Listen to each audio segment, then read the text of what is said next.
without mustache, so they enjoyed the one without mustache. Thana, one of my viewers asked you to shave off your mustache, bro. Sorry, bro. My wife loves mustache.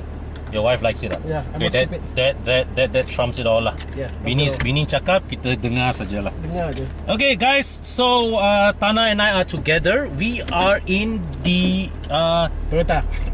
We are in a Toyota, but I'm sure you can see from the seats. This is not a Vios lah. Let's put it that way. This is the all new GR Supra. What is GR?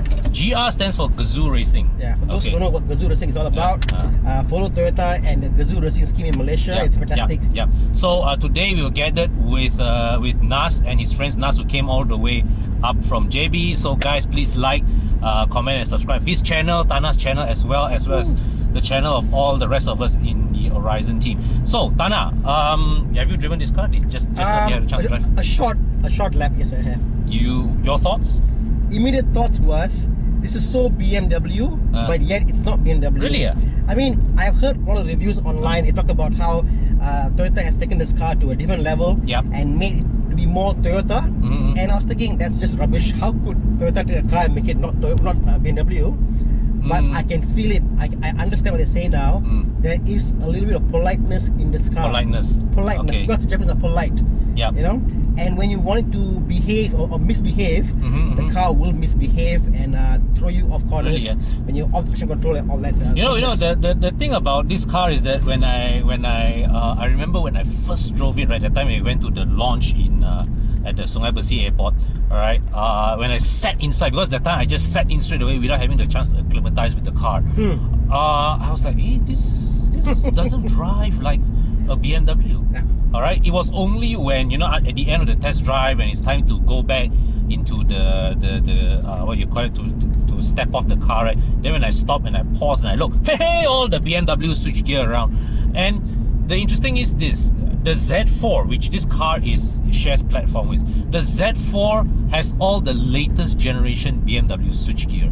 Here, the Supra takes all the switchgear from the previous gen parts. All the switchgear is here is from the F10, the F30 generation. But still, if you were to reverse engineer my experience, if you had step into this car, you sit down, you start the engine, you look all around you, you look at the iDrive screen, alright, you look at all the buttons, you say, hey, fuck, this is very BMW.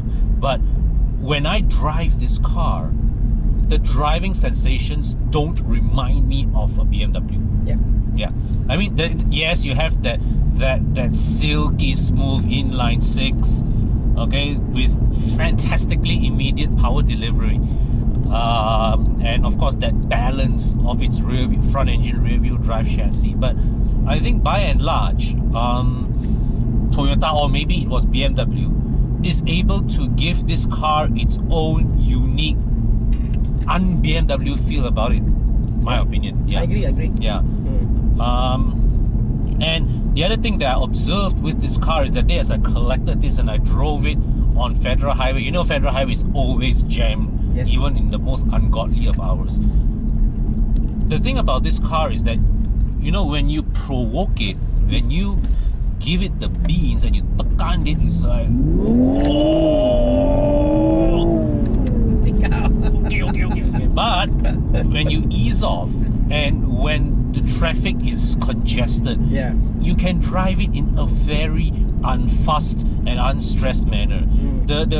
The calibration of this throttle is done in such a way that when you are in slow moving traffic, it doesn't ache you to want to drive it harder. Is it fair to say that on lower speeds, BMW was trying for a more luxurious car, but Toyota was trying more for a comfortable, I wouldn't say car? Luxurious, but I would say it's usable.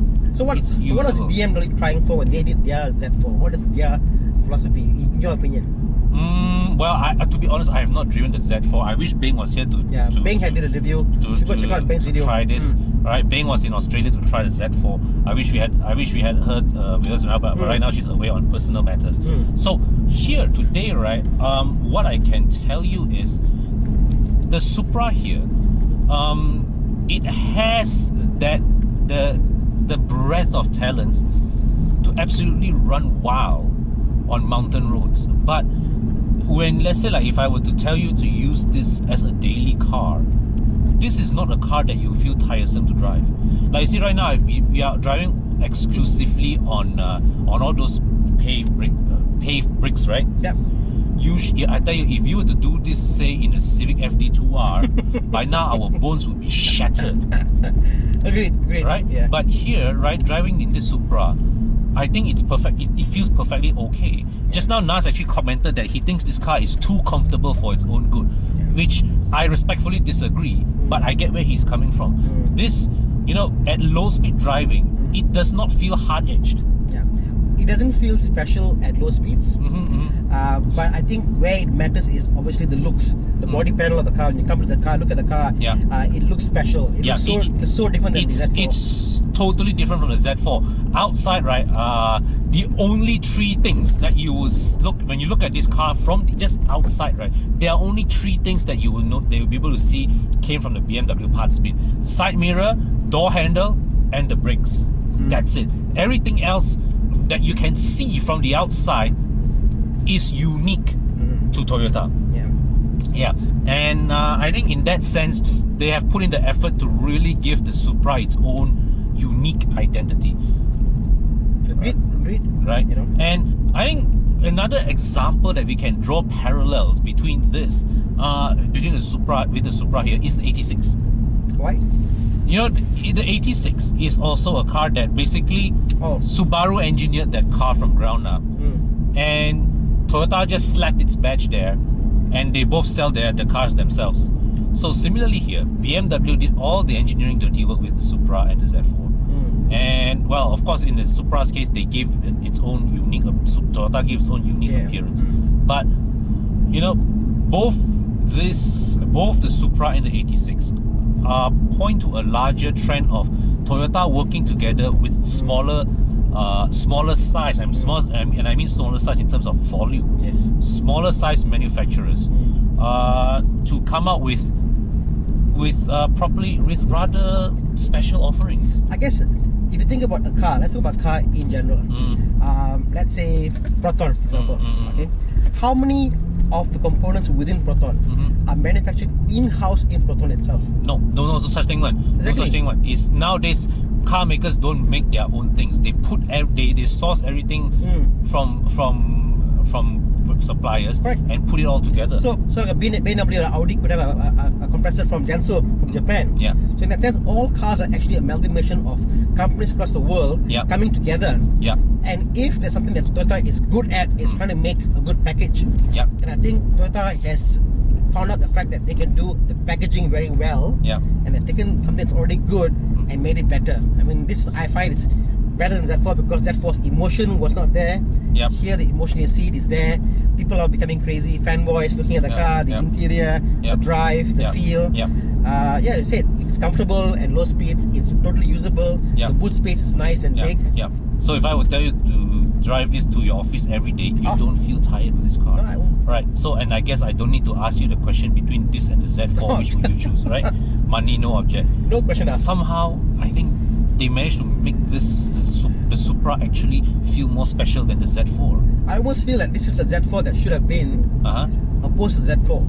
Because if you think about the Z4 and if you think about the history of BMWs, all their wow cars has been one spec models. Yeah. You know, today the Z4 is available in many variants. You know, convertible, hardtops, manual. No, the Z4. This Z4 is exclusively convertible. Yeah. So you want to buy that G29 platform, right? You either buy the convertible, which is the Z4, or you buy the coupe, which is the Supra. Yeah. Yeah. So this, I think it's I mean, to me, having a convertible, it's more, I would say, it's multifaceted. You could do it as a convertible or a hardtop, but this takes away that convenience.